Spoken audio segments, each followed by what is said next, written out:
Okay, so welcome everybody. I saw there was a few more people trying to connect, but it seems that they give. I don't know if it's a Zoom thing or what is going on, but the session is going to be recorded, so it's going to be available after all. So welcome everybody for another webinar of the series of equity webinars in Cochrane. And today I have the pleasure to have with us Maria Benkhalti, who is a former colleague and also a good friend and senior research analyst at the Public Health Agency of Canada at the Center for Surveillance and Applied Research. And today is going to talk about the Benkhalti Equity on Evidence Synthesis tool. And with that, Maria, it's all up to you.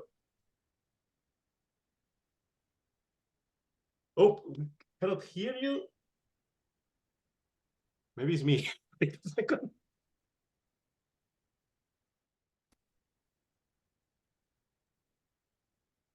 Is it working now? Now I can hear you. Okay, great. Sorry. Thanks for all the tech the tech support as well. Thank you for the invitation. It's always a pleasure to meet up, and I'm happy to be sharing this tool. Some of you may have already seen it. I've already presented it at the Campbell Collaboration What Works Global Summit in the fall of 2023. Since then, there's been a few developments, and most significantly, we've piloted the tool, so that has been really interesting. And so today I'll be presenting very kind of high overview of what the tool is like. Feel free to reach out if you'd like to see the full, more in-depth version of it. And I'll also be presenting some of our kind of findings from the pilot and how it has helped us using the tool. So I'll share my screen. Hopefully I won't have any tech issues with this one, but let's see. All right.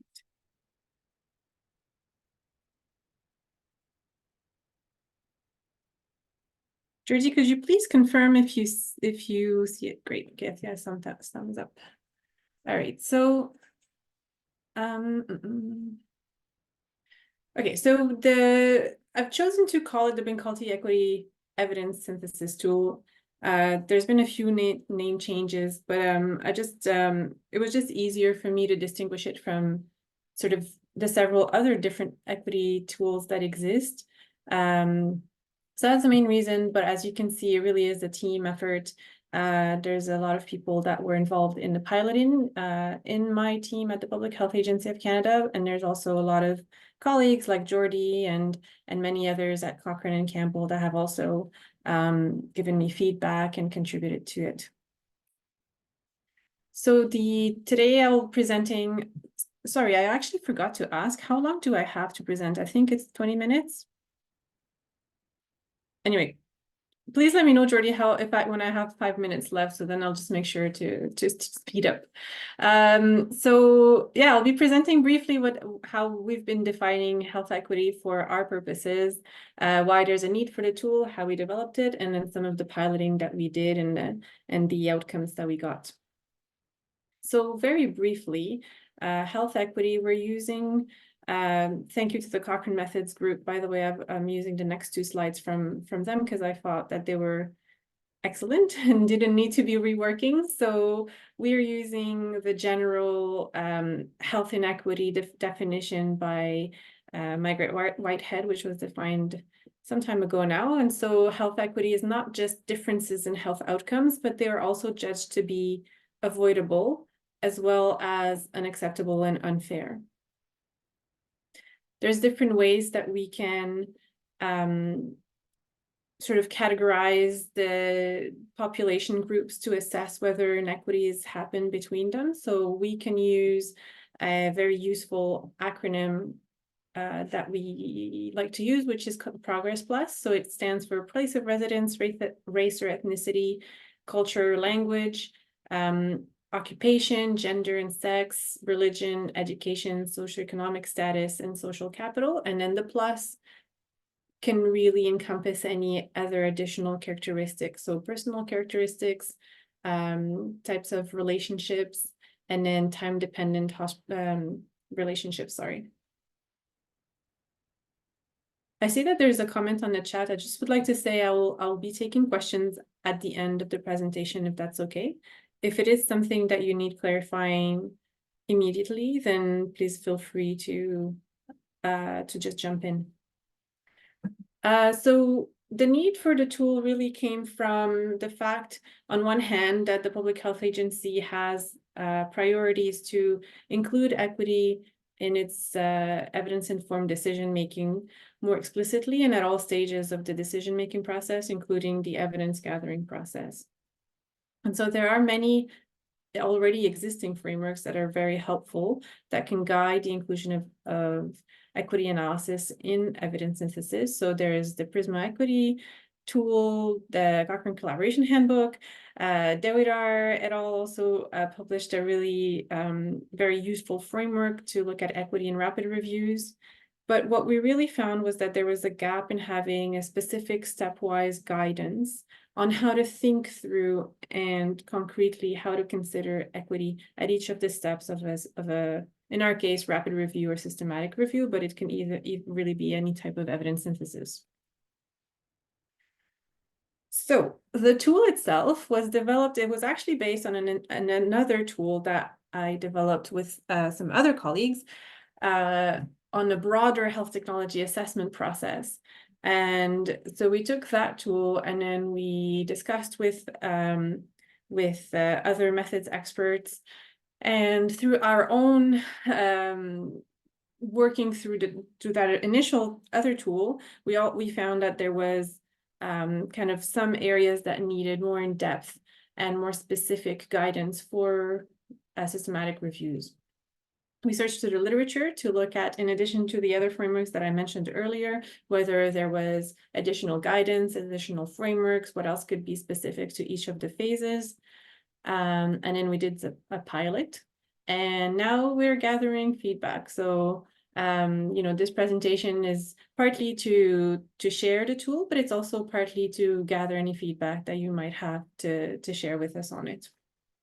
So it follows really all the steps of a systematic review. So it goes through scoping, lit search, data collection, data synthesis, and conclusions, and then finally the knowledge translation. And at each one of these steps, it is iterative. And at each one of these steps, there are specific categories. And under each of these categories, there are specific questions that guide you through thinking about how do you frame and organize your work. So for the scoping, there's defining the problem, thinking about stakeholders, really looking at an equity-focused PICO. So PICO is an acronym that is often used in systematic reviews that stands for population, intervention, or exposure, comparator, and outcomes. Sorry, I'm going ahead. Literature search, so thinking about the search strategy, the inclusion and exclusion criteria, and then in the data collection, looking at how you're actually doing the data collection, what type of data you're collecting, how you're assessing your risk of bias, and how you're also considering the context in which that data has been collected. When you're looking at data synthesis and conclusions, so you're thinking about different questions around how you're synthesizing and analyzing the data, what type of, if you're doing quantitative analysis, what type of quantitative statistics are you using? But it can also be, are you using mixed methods? How, all the, what are the epistemologies that you're kind of adopting to analyze this data, just really being cognizant of all of that beyond just the numbers, right? So it's always the idea is going beyond just a simple kind of disaggregation of the numbers and then pulling them together. Then how do you contextualize your conclusions? What type of critical appraisal you're doing? So if you're using grade, for instance, there is guidance around that. And then again, how you're involving the stakeholders and what type of stakeholders you're involving.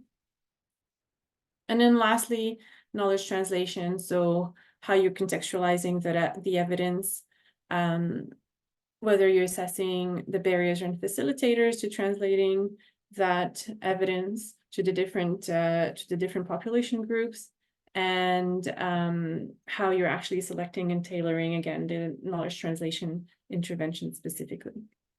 So in the tool itself, the next slides, I'll give you kind of example for the first two phases of what it looks like. So it actually is, in fact, at the moment, two very rudimentary Word documents. This first one that I'm giving the example is the one that provides the guidance. And there's another Word document that is basically a blank template where you can where you can annotate and mark the thought process and the discussions that you're having as with your co-authors and so on. So this one is for the scoping and protocol development phase. And so you'll see there's three columns. The first is the category, so the questions that I just went through. So for instance, this one has defining the problem, collaborators, and then, by the way, just small parentheses, collaborators and partners is a more preferred term to the more traditionally used term stakeholder. So I just want to do that little parenthesis. Stakeholder has been associated with sort of colonial history, and so we're moving away from using that term. But I just wanted to frame it a little bit for everyone here. So for each one of these, you have, and in the next slide I'll show you, but there's also the equity PICO. So for each one of these, there are key questions, and then in the last column, specific guidance or resources that can help you think through these questions. But this is not comprehensive and exhaustive in any way. It's really kind of starting points that can get you thinking about answering these questions. Similarly, these questions are not meant to be, this isn't a checklist, so you might find that some of these questions are not relevant to your review, and that's also okay. Ideally, you would want to document that. So you would want to say, why it's not relevant, just to make sure that we're transparent, because that is one of the, I think, the advantages of using this tool is being transparent in your equity analysis process. So I won't go through all these questions in detail. It was really to show you an example of what it looks like concretely. So this is the other example with the equity PICO. So for each of the PICO elements, we have specific questions and then guidance to think through. If you have any guidance for comparisons to context, by the way, feel free to reach out, because I still have to populate that, as you see. And then this is another example for the literature search phase. So there's questions for the actual search strategy development. So how do you go about thinking about the equity? There are equity focused filters out there. Should you take them as they are? Should you really take them as starting points and then, modify them? Also thinking about your mesh terms, how they might be biased, or how they might not go and actually catch all the populations that you want to go and search for. So just thinking through all these types of elements. Similarly, the gray literature, kind of going a little bit further and trying to think about whether you can come up with a rationale for why we're choosing the specific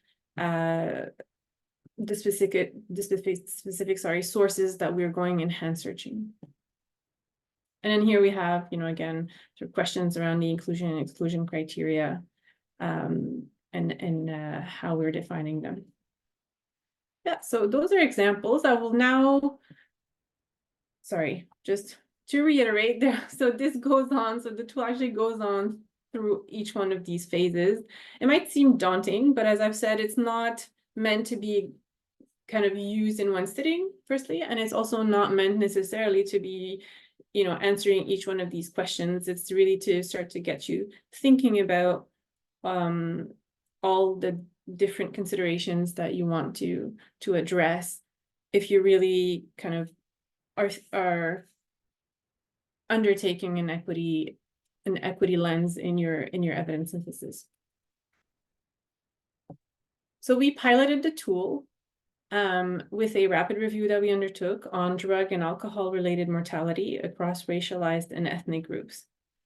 So this is the process that we took, just looking at the time. So this is the process that we took to complete the tool. And I'm going to speed up a little bit because I'm seeing the time and I really want to give you a sense of how it helped us. So I will be going through each one of the phases of the tool and kind of giving you examples, concrete examples of how it helped us in our process. Okay, so for the scoping phase, so these are all the different examples in which it helped, but I want to highlight one in particular, which is the last one, sorry, which is the outcome. So initially we were asked about, and we were also going to only consider the latest mortality rates. You know, in a question around mortality rates or prevalence or all that kind of thing, that generally is what we anyways get asked about a lot.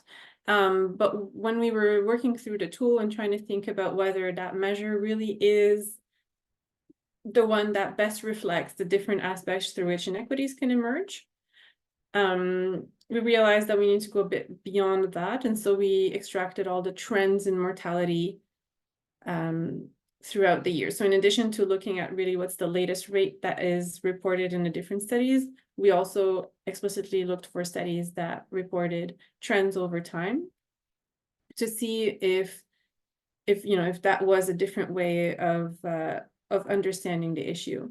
And I can give you the spoiler alert, it actually had a very different story. So if you're looking only at the latest mortality rates, it doesn't give you the full story of what's happening really across racialized and ethnic groups. And we really see that certain racialized and ethnic groups have had a much faster increase in mortality rates, even though they're not necessarily today having the highest mortality rate per se, but they're the ones that where we're observing the highest increase. And so that really does tell both a different story, as well as kind of give different flags of where we should consider action, right, and interventions for public health. In the literature search phase, one really interesting aspect in which it helped us looking at the tool was, you know, initially the gray literature, we have these kind of go-to countries and go-to sources and international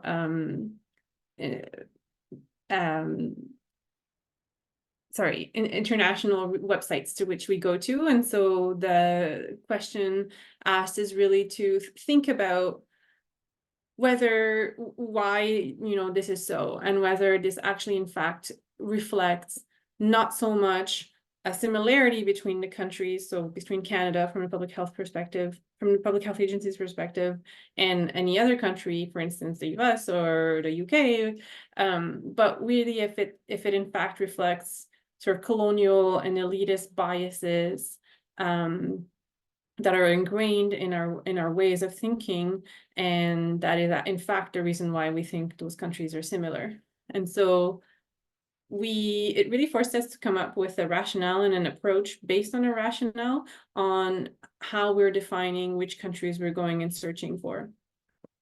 And in fact, instead of having sort of like the go-to 5 basic countries, we ended up having 40 countries that was really based on the availability of data that they had on drug-related mortality, as well as the strength of the data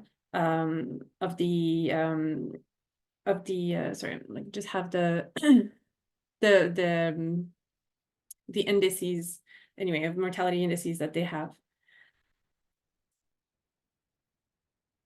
So I'm just speeding up here because it's already 14:25 and I want to make sure that we have enough time to discuss. I'll just highlight one last thing. So one last example was when we were looking at the risk of bias. So we used the JBI tool, which is very commonly used tool. But one of the questions in the equity synthesis tool was, evidence synthesis tool was to think about whether we should be adapting the risk of bias tool that we're using. And we did. So we ended up adding, so we took one one of the questions. So I think it's 9 questions in the original JBI tool. And we modified one of those and we split it into 2. And we specified that what we wanted to look at was whether there was a risk of bias in the methods that were used to identify descendants, racialized and ethnic identities. And separately, whether there was a risk of bias in, sorry, didn't report the right question here. Anyway, whether there was a risk of bias on the methods used to identify to note mortality rates. And that gave, so this is an example of a risk of bias summary. And these are all the questions. So these are the question 5 and 6 are the 2 that were modified. And you can see that it has very different answers. So if these 2 would have been merged, you know, if we did not distinguish between the risk of bias in identifying descendants, racialized and ethnic identity, and then separately in identifying the cause of death, we wouldn't have necessarily, you know, gotten this nuance where the majority of studies do have a high risk of bias in how they identify racialized and ethnic identity, but not so much when they identify cause of death. So that, you know, in turn, that did impact quite a bit how we analyzed and how we contextualize our findings. So in the interest of time, I'm going to skip through this, but feel free to ask me later on. So these are just further examples. Maybe this would be interesting. So, you know, it also kind of leads you to think about how you're synthesizing your results. And then we really went out of our way to gather intersectional data. So not only disaggregated by racialized and ethnic groups, but also, so this was a really neat study that we found, which was the only one actually that disaggregated data in this much detail. So it really separated by men versus women, and then 2 separate age groups. And you can really appreciate that the mortality rates are different. So this is a 1 time point mortality rate, but it was for 2021, so it's quite recent. And you can see that, you know, it's very different. It's very different from the younger age group, and then men versus women. So where it's, so this is US data. So this means American Indian and Alaska Native, and then followed by whites. And in the older age group, it's a little different, especially among men, where we see that the highest group is really Black individuals that have the highest mortality rate. So I'll skip through this, but I just want to point out our conclusions. What we found from using this tool and how it helped us is that it really facilitated considering equity in our analysis and in the evidence synthesis process among all team members, even if we all had different levels of experience in analyzing inequities. It also systemizes and guides the process. So it helps us consider equity at every step, looking, I would say, even like at a sort of broader and more framed way. So thinking more about, you know, the logic model and whether there is theoretical basis for what we're doing. And we found that despite the fact that it required additional time to undertake the evidence synthesis, you know, because it's an additional tool that we have to use, we thought that it added transparency. It in terms of the data that's being extracted, in terms of our positionality as authors of the review, limitations specifically regarding the equity analysis, so being more transparent around all of these things. And I also wanted to point out that the pilot and where we generally use it in our team is for systematic and rapid reviews, but we do think that it can be applied and used in you know, sort of different types of evidence syntheses and guidelines as well. And that's it. Thank you. Oh, I guess there's, sorry, I forgot I had another slide. So next steps. Next steps is piloting the knowledge translation phase, which we haven't done yet. We're in the midst of doing it. Getting more feedback from methods experts and then publishing the current version. And then we are already looking at how we can have a sort of version 2.0. So perhaps looking at a shorter version of the tool. And mostly what I'm really interested in looking at is how to have an interactive platform. So rather than having the rudimentary Word documents that I was mentioning, put it in perhaps some sort of web platform where different co-authors can come and collaborate in real time.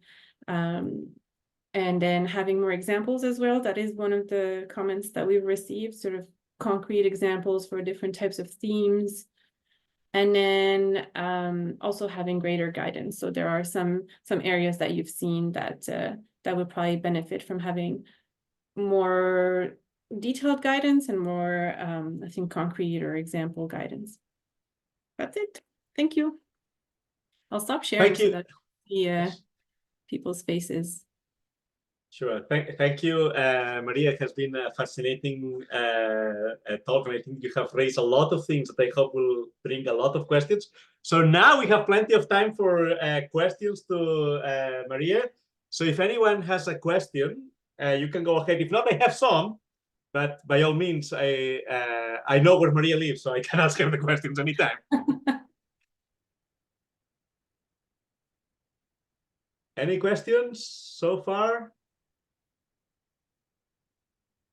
Well, if not, I think that you mentioned very brief on the past, and it's something that resonates a lot with a lot of the work that we have got. I said, is that if you don't have the resources to address something that you see is a problem, just note it. Just say, we cannot do that. No, we did not have the resources to look as deep on that, because first, that gives you the chance to look into that. And second, it removes you from the pressure to feel that you need to address all the equity concerns that are out there, that a lot of times feels overwhelming. And I think that that's something that is extremely important. And it will be, I think it will be good to provide some examples of in situations that you have said, well, we decided that was an issue, but we don't know, or we did not have the capacity to do that. If you can explore on that.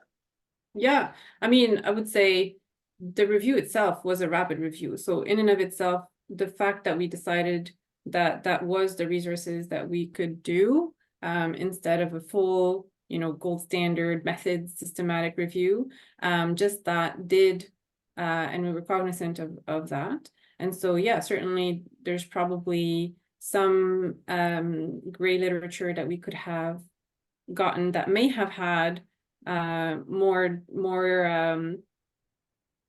data specifically on racialized and ethnic groups that we didn't get. There's also some, I would say, elements around, for instance, there are many, so the vast majority of studies were from the United States, unsurprisingly, although we had quite a few from Canada as well, and then one from Australia. But in the US, we decided to only use country level data, but there were a lot of studies that we excluded, that were looking more at county level. They were comparing counties. Very interesting, like, because we were seeing them when we were excluding them, but they were comparing counties based on the type of industry that were in those counties. So looking at counties that had, for instance, a lot of closures of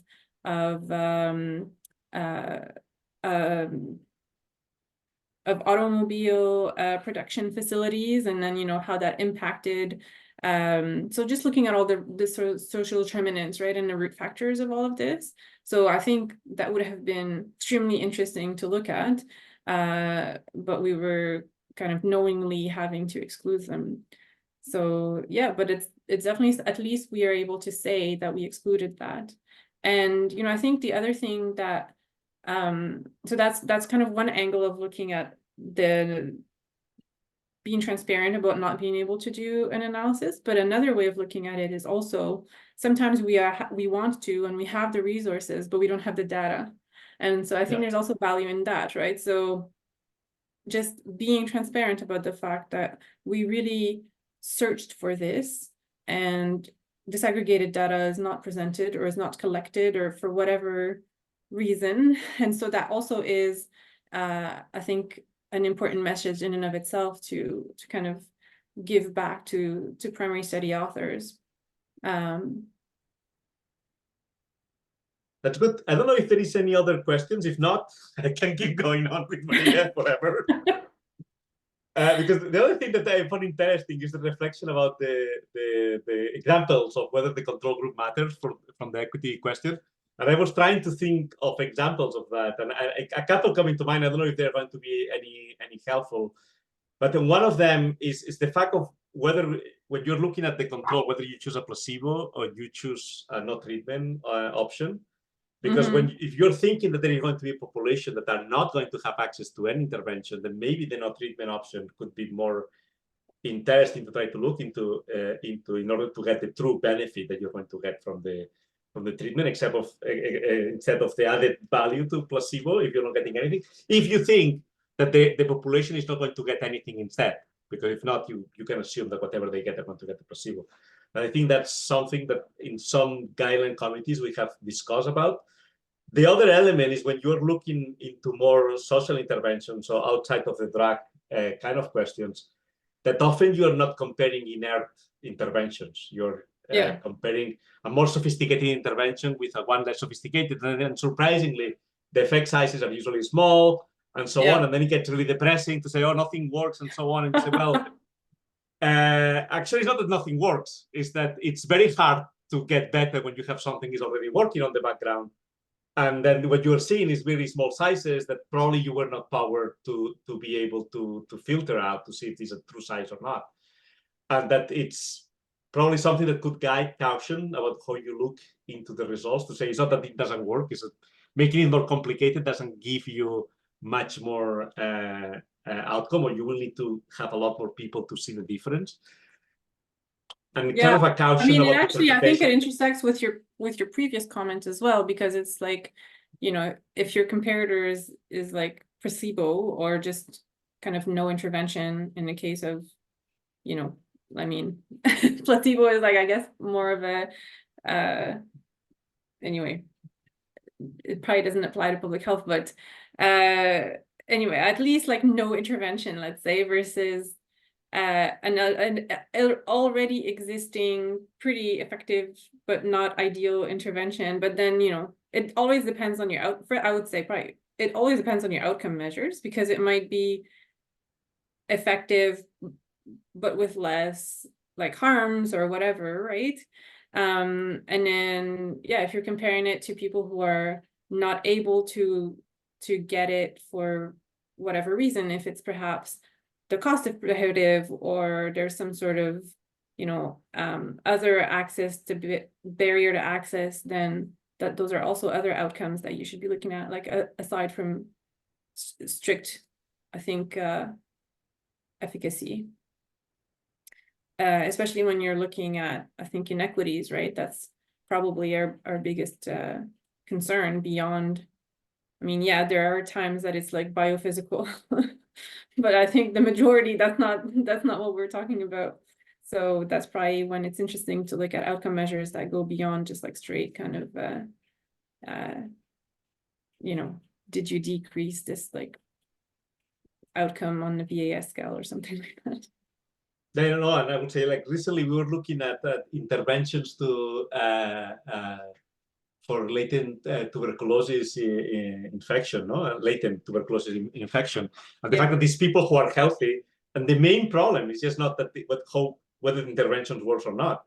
The problem is people don't start treatment, and then the way that you need to frame the question is completely different. If your intervention is to say, well, how you get people to start treatment versus is treatment A better than treatment B? If people are not going to start either. And it's kind of like, even how you frame what is the problem, it could get. For sure.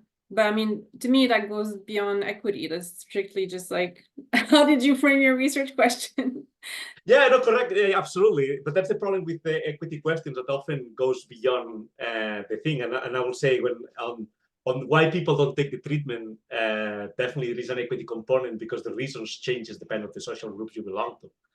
And therefore that develops a lot of issues. But what I think is like one of the things that we thought was interesting in the tool is that, that distinguishes, so I mean, I really like progress. That was one of, the first things that I saw when I started to learn about equity and inequity analysis.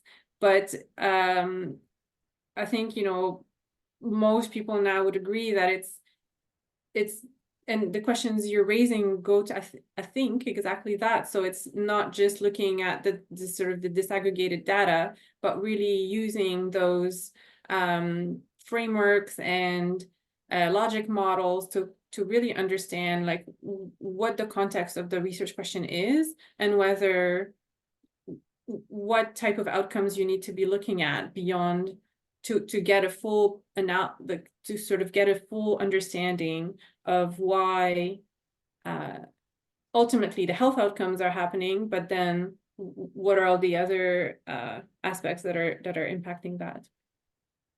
Yeah, and I think on that sense, I think it also is important because even in terms of just making sure you're not, if anything, not stigmatizing those populations, right? Because it's very rarely like I mean, it happens that it's like a strict genetic thing, but it's, I would say, very rare compared to the majority of the situations in which it's like it's more of the social environment.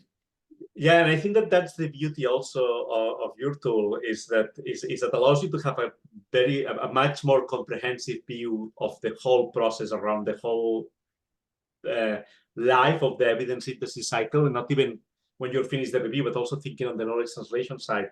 That I think it's for me, it's the thing that brings a uniqueness to your tool that makes it extremely useful to inform policy decisions, because really goes beyond to say, well, are you really asking the right question, to all the way to when we got the results, then what? How we are going to get the right people getting the information to inform the decisions.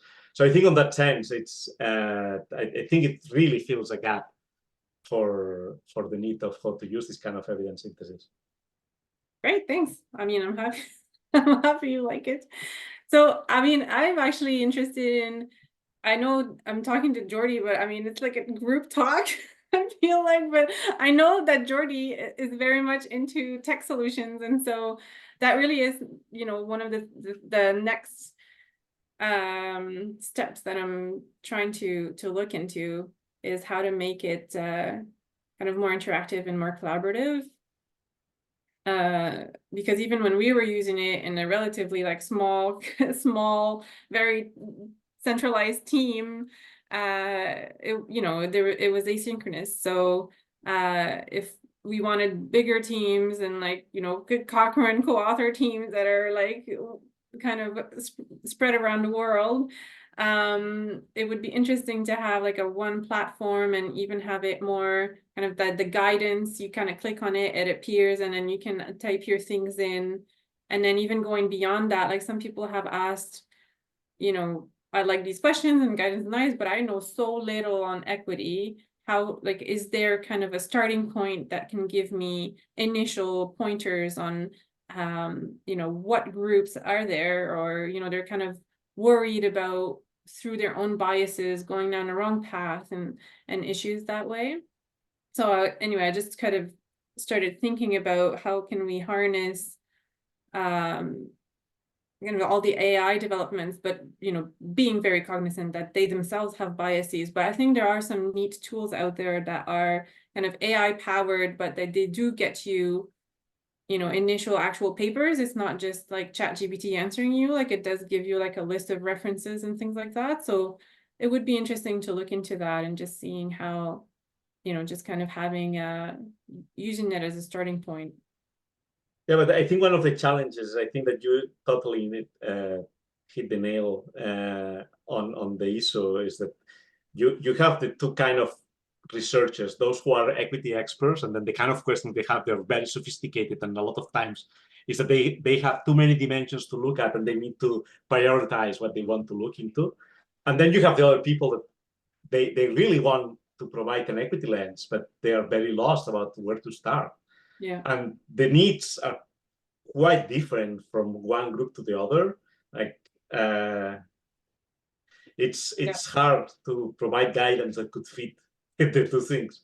Anyway, on the development of tools, but I think that there is two options. One is that you create a dedicated tool to do that, but one that I think will be more interesting will be to try to embed in tools that are already existing. I was thinking of Providence or Redmond. Yeah, I mean, I don't know which ones you guys are, like, I'm sure you guys are already talking about that quite a bit, but, you know, there's many just kind of basic, like, consensus and things like that, you know, that you can ask, like, just a starting point, and then it can give you some sort of basic bibliography of where to start. I don't know. Right now, so Redmond has Redmond is now including a new heading called equity, and I think embedding something into this space that raised to the next question to say where we can find the tool, Maria. Now you can find it by emailing me, but that's why I want to.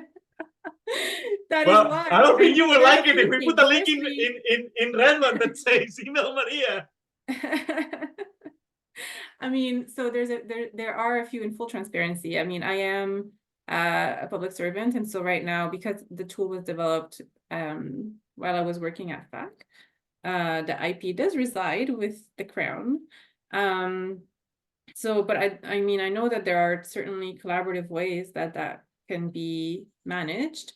I think the agency on the whole is pretty open to being collaborative with you know, with different institutions, and so yeah, I think we can probably take this conversation like to to another meeting, but I would be really interested, yeah, for sure, if it can be hosted separately so that it's clear that it's distinct, but then there could be like a link from RevMan to it, or I'm not sure, it could be like actually integrated into RevMan.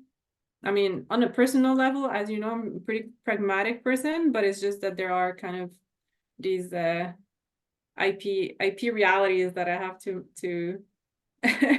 to be within, but I'm sure we can figure it out. I think that PHAC has a very long, the Public Health Agency of Canada has a long tradition of creating tools and share it in general exactly. for the public good. So I think that definitely a solution can be reached, and probably we just need to be sure that we follow all the principles that we understand on any lawyer's toes. Yeah, but that would be, I think that sounds like a great idea. I would love to have a follow-up meeting and just talk more kind of more concrete tech. Sure, absolutely. That will be delightful. So we still have a few more minutes for questions. So I'm just looking around to see if anyone raising their hand, or if your mic is not working or you're shy, you can use the chat. That's fine too. Any option, it's valid. And if not, then we can ask Jennifer to close the webinar. Thank you. Thanks, Maria. Thank you so much. And thanks everybody for joining. We will have another equity thematic group webinar at some point. We're just setting up the next date, so you'll see a notice when that's ready. And if you have questions for Maria that you think of after, you can contact Maria or myself, and we can get you the answers for that. And thank you, Jordi, for chairing so wonderfully. My pleasure. Thank you. Thank you. Thanks, everybody. Thanks again. Thank you, guys. Thank you. Bye.